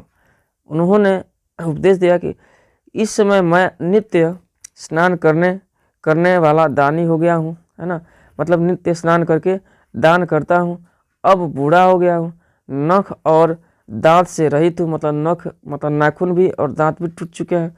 अतः मैं विश्वास पात्र कैसे नहीं हो। अतः मैं विश्वास पात्र मतलब कि मैं, हमारे ऊपर आप विश्वास क्यों नहीं कर सकते हो, सब कुछ तो खत्म हो गया। मैंने धर्मशास्त्र का अध्ययन किया हूँ, सुनो। बाघ कह रहा है कि मैंने धर्मशास्त्र का अध्ययन किया हूँ, सुनो। हे कुंती पुत्र युधिष्ठिर, निर्धनों का भरण पोषण कीजिए, है ना। धनियों का धन मत दीजिए, धनियों का मतलब धनी लोगों का धन मत दीजिए, गरीबों को धन दीजिए। कारण दवा रोग के लिए इलाज है, निरोग के दवा खिलाने से कोई लाभ नहीं होगा। यानी दवा जो होगा रोगी के लिए नहीं होगा, निरोग को दवा देने से लाभ ही नहीं होगा, यानी हानि हो सकता है। देना ही अपना कर्तव्य है। इस निस्वार्थ भाव से जो दान उपयुक्त देश, स्थान, समय और पात्र का विचार कर लोगों को दिया जाने वाला धन सात्विक कहा गया है। यानी कि वैसे व्यक्ति को धन देना चाहिए जो जिसके वो हक जिनका उसमें हक है, उन्हें धन देना चाहिए, जिनकी आवश्यकता है ना। अतः इस सरोवर में स्नान कर यह सोने का कंगन ले लो। उसके बाद पथिक उसकी बातों पर विश्वास कर लोभवश, अब जितने बात जब बोला बाघ, सारी चीज़ को बात बोला तो उसे लगा कि ये तो सही बोल रहा है। वो पथिक जो है लोभवश जलाशय में स्नान करने के लिए अंदर गया।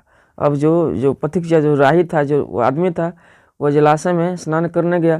त्यों गहन कीचड़ में फंस कर, वो तो उसमें कीचड़ था, उसमें फंस गया, भागने में असमर्थ हो गया। अब वो भाग ना पाया, उसे कीचड़ में फंसा देकर भाग बोला ओह गहरे कीचड़ में फंस गए हो, अतः मैं तुम्हें निकाल देता हूँ, अतः मैं तुम्हें क्या करता हूँ, निकाल देता हूँ। ऐसा कहकर धीरे धीरे उस बाघ के द्वारा समीप जाकर पकड़ लिया जाने पर वह पथिक सोचने लगा, यानी कि उसे अब क्या अपने जाल में बाघ जो है फंसा लिया, भागने नहीं दिया और बोला कि मैं तुम्हें निकालता हूँ, और निकालने के कहकर उसे दबोच लिया। कौन? बाघ।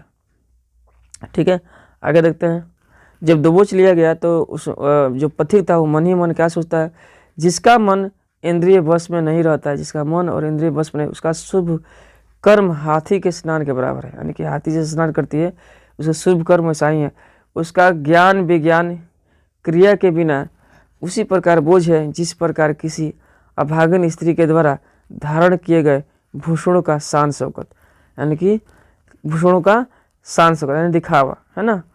आगे कहता है, इस तरह सोचते हुए पथिक, माने वो पथिक इसी प्रकार सोच रहा था, तब तक क्या हुआ, बाघ द्वारा वो मारा गया, है ना, मार दिया गया, बाघ के द्वारा खा लिया गया। इसलिए यह कहा गया है, कंगन के लोभ में कीचड़ में फंसा हुआ पथिक बाघ द्वारा पकड़ लिया गया और मार डाला गया। ठीक ना, तो ऐसे कहा गया लोभ बुरी बला है ना। अगला है पाठ 12, कर्ण से दान वीरता। ठीक ना, पाठ 12 कर्ण से दान वीरता। अगर देखते हैं कि कहता है कि एक पाठ है महाभारत की, है ना, महाभारत की जो घटना है उसकी उसी घटना पर आधारित यह पाठ है ना। कह रहे कि ब्राह्मण के रूप में इंद्र जो है ना प्रवेश करते हैं। जब कर्ण जो है ना किसी नदी के किनारे क्या करता था, नहाता था और वहीं पे जो असहाय लोग थे उन्हें दान दिया करता था। इसी का लाभ उठाकर जो कर्ण जो इंद्र भगवान थे, है ना, ब्राह्मण रूप में जाते हैं छल से, है ना, अपने पुत्र के लिए, है ना, कवच कुंडल मांगने के लिए। तो देखिए उसके वार्तालाप कैसे कैसे होता है उसको देखना है। तो जो शक्र यानी कि हे मेघा सूर्य की तरह लौटकर आप सभी जाए कर्ण के पास जाकर, हे कर्ण बड़ी भिक्षा मांगता हूँ। यानी कि कर्ण से बोलता है क्या, और शक्र यानी कि जो आया हुआ था जो ब्राह्मण के भेष में, कहता है कि हे कर्ण मैं तुमसे एक बहुत बड़ा भिक्षा मांगता हूँ। तो कर्ण बोलते हैं भगवान मैं प्रसन्न हूँ, मैं कर्ण आपको प्रणाम करता हूँ। कर्ण कहता है मैं आपको क्या करता हूँ, प्रणाम करता हूँ, है ना। कर्ण तो जानता नहीं था कि वो कौन है ना।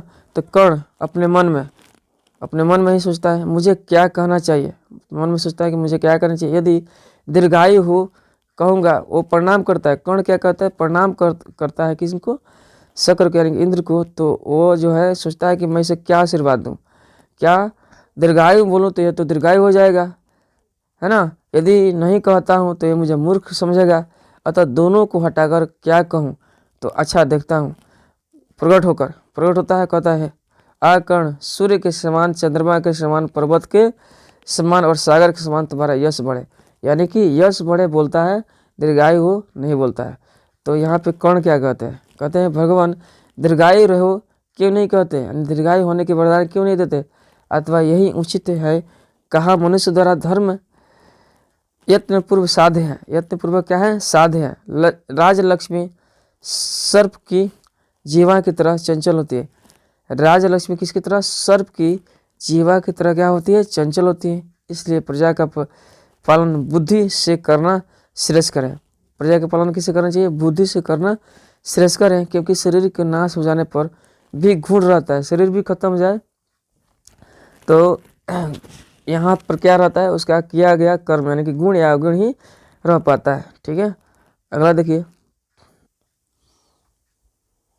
आगे, भगवान आप क्या चाहते हैं। कर्ण कहता है भगवान आप क्या चाहते हैं, मैं आपको क्या दूं। तो शक्र कहता है बहुत बड़ी भिक्षा का याचना करता हूँ।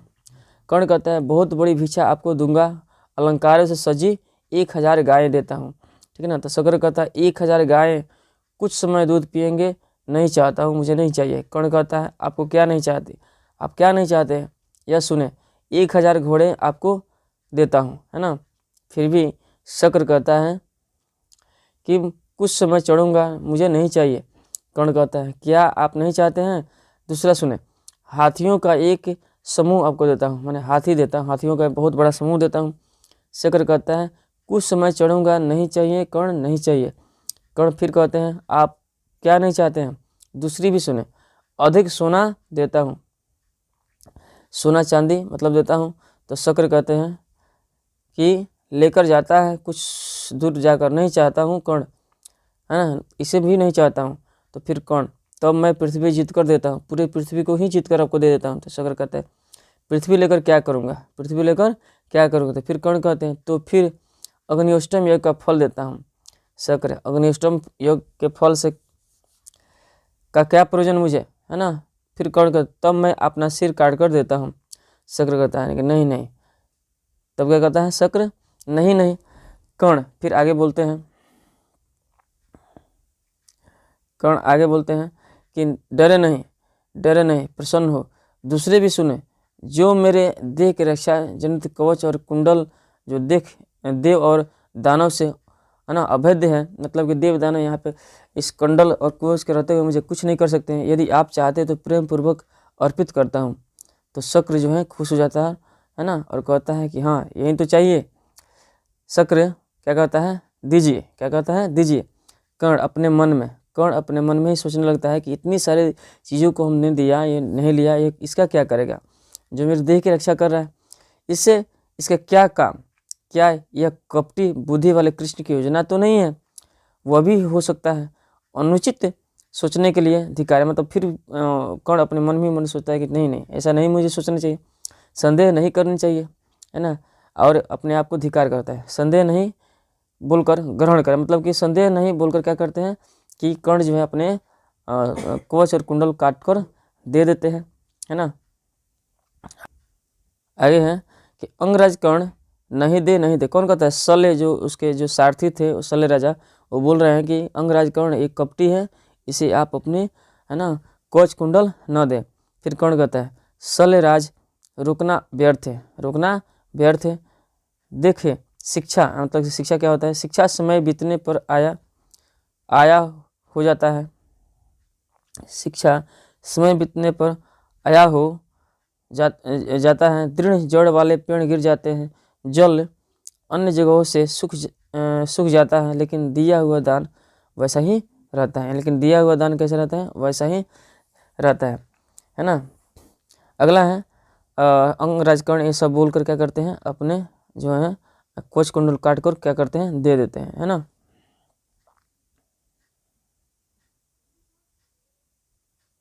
अगर देखें अगला जो चैप्टर है 13 में विश्व शांति, ठीक है ना, विश्व शांति। देखिए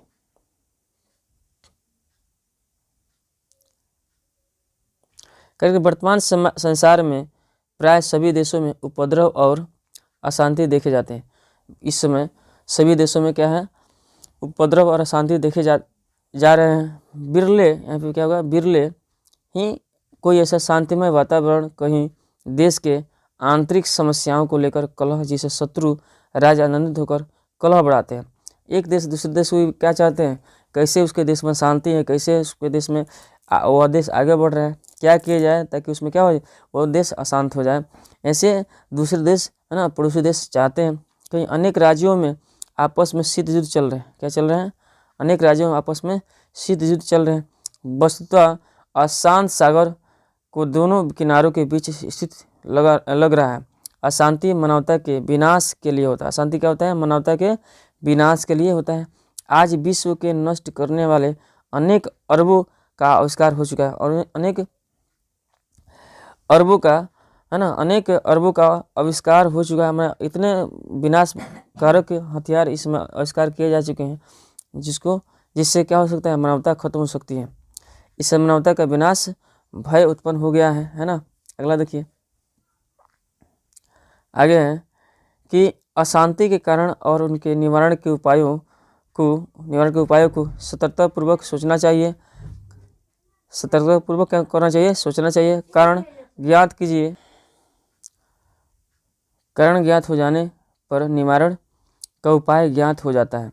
ऐसी नीति वस्तुतः द्वेष और दूसरे की उन्नति न सहन करना अशांति के दो कारण हैं।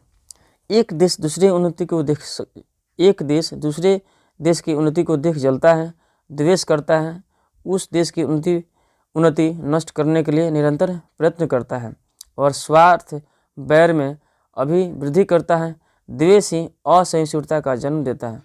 क्या द्वेष ही क्या करता है? असहिष्णुता का जन्म देता है ना। ये दोनों द्वेष आपस में ही बैर उत्पन्न करते हैं और स्वार्थ बैर का जन्म होता है। स्वार्थ प्रेरित लोग अहंकार, है ना,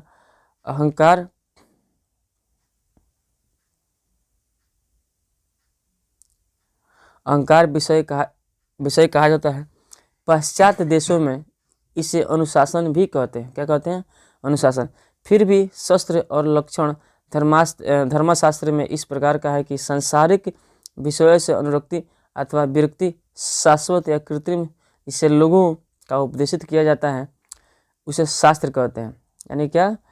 यानी कि विरक्ति विरक्ति शाश्वत या कृत्रिम जिससे लोगों को उपदेशित किया जाता है उसे शास्त्र कहा जाता है।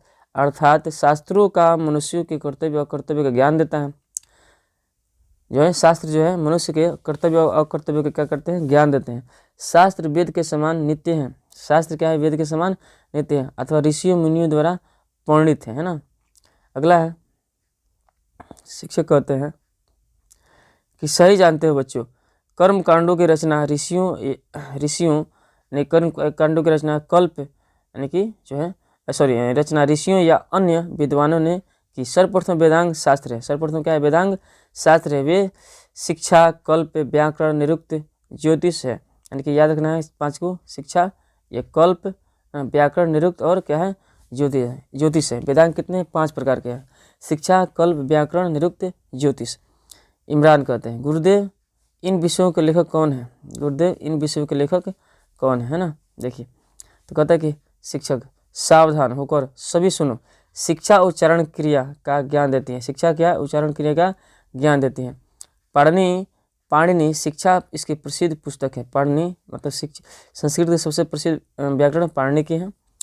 कल्प क्या करता है? कल्प कर्मकांडीय ग्रंथ है। कल्प क्या है? कर्मकांडीय ग्रंथ है जो सूत्र रूप में है। व्यान भरद्वाज गौतम वशिष्ठ आदि इस शास्त्र के रचयिता है। कौन है? कल्प के रचयिता कौन है? व्यान भरद्वाज गौतम वशिष्ठ आदि सूत्र की रचयिता है। व्याकरण तो पाणिनिकृत है। यानी व्याकरण किसकी कृत है? पाणिनि ने व्याकरण की रचना की है। निरुक्त का कार्य वेद के अर्थों का ज्ञान करना है। निरुक्त का कार्य क्या है? निरुक्त का कार्य वेद के अर्थों का ज्ञान करना है ना। इसके रचयिता यास्क है। इसके रचयिता कौन है? यास्क है। इसके रचयिता यास्क है। उंद शास्त्र पिंगल रचित सूत्रात्मक ग्रंथ उपलब्ध है। उंद जो शास्त्र है वो पिंगल के द्वारा रचा गया है। यह ग्रंथ उपलब्ध है। ज्योतिष लगड़ रचित है। ज्योतिष किसने रचा है? लगड़ वेदांग के रूप में प्रारंभ हुआ। ज्योतिष किसने? ये बहुत ही ज़्यादा इंपॉर्टेंट है ये वाला लाइन जो आप लोग पढ़ रहे हैं। वेदांग के रूप में प्रारंभ हुए। अब्राहम कहता है क्या इतने शास्त्रकार हैं? शिक्षक, नहीं, ये तो प्रवर्तक ही हैं। क्या है? ये तो प्रवर्तक ही हैं। ठीक है,